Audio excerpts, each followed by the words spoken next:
It's week 3, guys. And once again, we're back with the DraftKings Sportsbook, an official sports betting partner of the NFL. All new customers bet only $5 and get $200 in bonus bets instantly at the DraftKings Sportsbook. So why not bet that 5 and get these bonus bets? Come on, man. We trying to get y'all caked up. You know what it is. You love your team. You love watching football. Staying on the action with the DraftKings Sportsbook. And if you're not a new customer, I'm not going to forget about you. All customers can get in on 2 different offers every single game day this September. So it's week 3. Get one of those offers. So go now. Download the DraftKings Sportsbook app. Use my promo code DCTV to get started. Bet 5 and get $200 in bonus bets instantly. We all love that. We always want something more. And DraftKings is doing that for you. It's getting good. Yesterday, we kind of went deep dive on Stipe versus Jones for UFC 295 in Madison Square Garden. And while I get excited, I'm even more excited now because that card's filling up. Last night, we got great news on some big championship fights to end the year. We get Yuri Prochazka versus Alex Pereira. I keep saying that wrong. Like, how long will it take me to recognize that it's Pereira and not Pereira? Because a lot of Brazilians call the R, the H, and the whole confusing thing. But we respect him, and I respect him, and I should honor him and call him by the right name. It's Pereira. Alex Pereira takes on Yuri Prochazka for the light heavyweight championship. Brandon Royval gets a shot against Alexandre Pantoja. And then we also get Colby Covington versus Leon Edwards. Now, when you think about these 3 fights, which one are you most excited about? Which one I'm most excited about? I'm most excited about Covington versus Edwards. For me, personally, because I know how good Leon has gotten. I also know how close Colby Covington has been on so many occasions. And I know that this was going to be fantastic. But when I think about the new co-main event of UFC 295, one of the most interesting parts of this to me is Pereira hasn't been here long, right? This is a guy that many thought earned the championship opportunity because he had fought Izzy in kickboxing. He had beaten Izzy in kickboxing. So he got kind of pushed to the front of the line. He goes up to 205, beats the former champ Jan Blachowicz, who beat Israel Adesanya, becomes a number 1 contender. Jamal Hill goes down with an injury. The former champion, Yuri Prochazka, who had an injury, comes back. And now we have these 2 fighting for the title. This is a fantastic matchup because you have a great power striker in Alex Pereira, but you also have a great power striker in Yuri Prochazka, another guy that can knock you out in so many ways, a guy that really did feel like when he won that championship, we were in line for a very long championship run. And then the injury derails that. Jamal Hill fights so valiantly up in Brazil. And now we have he goes down with the injury.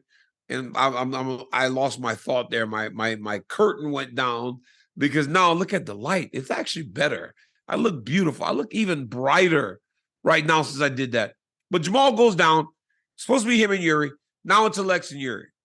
When I look at this fight and I look at the matchup, I couldn't imagine a better matchup for the light heavyweight championship because you have a guy and a former champion versus a former light heavyweight champion, both looking to make a massive impression in their return Yuri in his return to the octagon, and Alex Pereira in his second appearance at light heavyweight.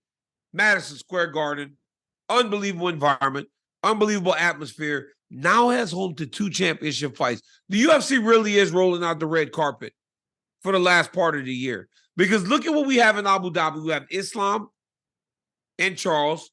We have Paulo Costa and Hamzat. Then you go to New York, you get Jones and Stipe. You get Yuri and Alex. Then you go to Vegas, and you get Royval versus Pantoja and Colby versus Leon Edwards. Dude, it does not get better to end a year. These are phenomenal fights, and it starts with the champ Makhachev, but then when we get to New York City, we got a massive fight card. And when you add those 2, you could have did Madison Square Garden with just Miocic versus Jones, And I don't know how many complaints you would have got about that fight because it's such a big fight. It's such a historical fight. But when you add this one in there, it makes it even better. Yuri Prochazka, the former light heavyweight champion, versus Alex Pereira, the former middleweight champion. It's like 2 times, guys. We have the light heavyweight champ, former, in Jones, the heavyweight champ now against the former heavyweight champ, Miocic. We have the same for the middleweight champ, Alex, and the former light heavyweight champ, Yuri Prochazka. Madison Square Garden is always a very special event. This time is going to be even better. It's hard in the middle of football season to do pay-per-views because people get excited about football and it comes to focus. We all do it. I do it myself. But when you got a pay-per-view like this, the celebrities will be out in Madison Square Garden. And then we fast forward a few weeks and we get to Vegas. Colby Covington, Leon Edwards is the fight that I'm most interested in because, like I said at the top, Colby's been close. Leon has improved leaps and bounds from when he got to the UFC to the 11-fight unbeaten streak to fighting Kamaru Usman the first time and losing the vast majority of the fight to fighting Kamaru Usman the second time in London and winning the vast majority of the fight. Leon Edwards' improvements have been so drastic and so vast that it's hard to imagine a time where he couldn't have wrestled or he would get taken down over and over again. His jump between that first Usman fight to the second fight was really, really impressive. But then my question becomes this, guys. It's one thing to fight a wrestler. It's another thing to fight a wrestler like Colby Covington, as I'm making sure I got my notes correct here, guys. Y'all know y'all like to say the boy DC don't study, but trust me, I am prepared for everything that I do. Colby Covington, love him or hate him, you have to respect that he is a tremendous competitor. He is one of the hardest working guys you'll ever meet. And if he's not one of the hardest working guys that you've ever met, you know some really hard working people.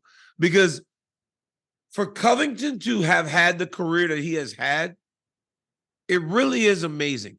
He's not the fastest. He's not the strongest. He's not the biggest.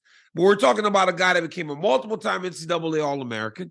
We're talking about a guy that fought for the UFC championship 2 times and is now fighting for it for the 3rd time. We're talking about a guy that was an interim champion. We are talking about a guy that while you could say all these things about him that may not jump off the page, he takes all those things that some may think are deficiencies and he applies them just enough and just right enough to be able to put himself in position to become the champ time and time again. He's held a portion of that belt before, and now he's trying to get the full version of the UFC championship by beating a guy in Leon Edwards, who, as I said before, is one of the most improved fighters we've seen in a really long time. The co-main event is Brandon Royval taken against Alexandre Pantoja. When you watch Pantoja win the belt from Brandon Moreno, it would be hard to imagine he could be in a more interesting fight, a more fun fight. Enter Brandon Royval, who is all fun. He's all fun. You watch Brandon Royval, and I still believe that his best performance against Kai Kara-France in Abu Dhabi, he buzzed right through him because I know how good Kai is. Buzzed right through him. And then time and time again, Royval continues to win. I remember when Royval made his debut, he was a guy that had a full-time job and just was so happy to be here. Now he finds himself on the verge of becoming the UFC champion. That is why this sport is so special. Because you see people from all walks of life. A probation officer one day trying to become a UFC champion the next. A kickboxing world champion one day becoming the UFC champion.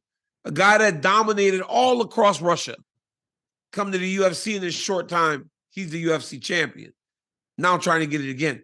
That is what makes this sport so much better than most. It's worldwide, and it is the most honest thing that you could ever do, fighting. Nothing will tell you the truth like becoming a mixed martial artist. Because if you don't do the things that you're supposed to do, it will be put on display. You will be exposed. And that's what happens a lot in the UFC. But when you do it right, when you do it correct, when you do work hard and you apply yourself the right way, you see people like Brandon Royval. You see people like Alex Pereira. You see people like Yuri Prochazka. You see people like Alexandre Pantoja. You see those guys. And those are the stories that we are drawn to. And luckily, guys, we get to experience that to end the year. That's massive news for all UFC fans. If that ain't enough, how about I do a giveaway? As we get ready and we get close to UFC 296 in Vegas, DC's got you. All the details will follow soon. But I'm excited. First and foremost, I'm a fan of this thing and I love fighting. So it's fun for me to look ahead to these fights and these matchups. They're going to be unbelievable. Guys, like, subscribe, tell a friend to tell their friends that DC's got a YouTube channel, and I'm giving you content almost daily. Get in those comments. Tell me who you pick in those fights, and hell, maybe one day I'll bring one of you on here so that we can have a little bit of a conversation. All right? Till next time. Peace.